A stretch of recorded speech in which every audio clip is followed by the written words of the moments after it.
এই রে, এত সকাল সাজগোজ করে কই যাস? কোথায় এত সাজগোজ করলাম? এখন তোমার জন্য কি আমি একটু কাজল লিপস্টিকও দিতে পারবো না? শিল্পকলাতে পিঠা উৎসব হচ্ছে। হ্যাঁ, আর ওখানে সবাই সেজে গুজে যাচ্ছে। এখন তোমার মেয়ে হয়ে আমি তো জানা ভাবে চলে যেতে পারি। আমি আর মেধা তোর সাথে যাই? না না না, এখন তোমাদের রেডি হতে 2 ঘন্টা লাগবে, আসল মজাটাই শেষ হয়ে যাবে। আমরা সবাই মিলে আরেকদিন যাবো, ঠিক আছে? এখন আমি গেলাম, বাই বাই। বাহ, তোমাকে তো খুব সুন্দর লাগছে। আপনাকে সুন্দর লাগছে।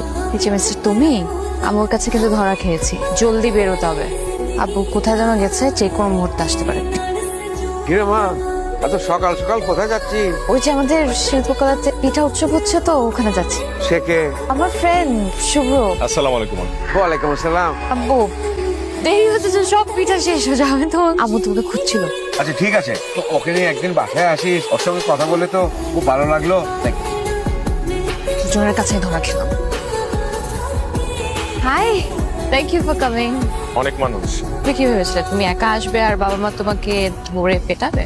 পেটাবে কিনা এটা ভাবিনি, কিন্তু গলা চেপে ধরতে পারে এটা একবার ভেবেছিলাম। আর কিছু? ওই আঙ্কেল আন্টি কোথায়? চল আগে পরিচয় করে দিই, তারপরে তোমাকে আমার ফেভারিট প্লেস নিয়ে যাও। আসসালামু আলাইকুম আঙ্কেল। ওয়ালাইকুম আসসালাম। কেমন আছেন? হ্যাঁ ভালো, young man. Aunty, this is for you. Happy 25th anniversary.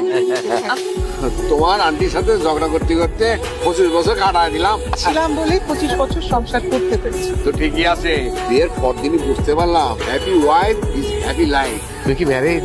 না না আঙ্কেল, এখনো বিয়ে করিনি। ও তুমি নাকি ভালো কবিতা আবৃত্তি করতে পারো। ও আমাকে বলেছে আজকে কিন্তু কবিতা শোনাতে হবে তোমাকে। হ্যাঁ ঠিক আছে, তুই নিয়ে যা তো প্লিজ, একটু খাওয়া দাওয়া দে। তুই ওর সাথে যাও। জি জি আচ্ছা। যাও যাও যাও, ঠিক আছে। আমার বাসার সবাই ফ্রেন্ডলি, আর সবার মধ্যেই একটা শিল্পের ছোঁয়া আছে। আমার বাবা কিন্তু অনেক ভালো গান করে। কেন শিখেছিল জানো? মাকে পটানোর জন্য। আঙ্কেলকে দেখেই বোঝা যায় বেশ রোমান্টিক। বাবা মাকে কিভাবে প্রপোজ করেছিল বলবো? একটা বইয়ের মধ্যে চিঠি দিয়ে। Very creative. উনি অনেক সাহসী লোক।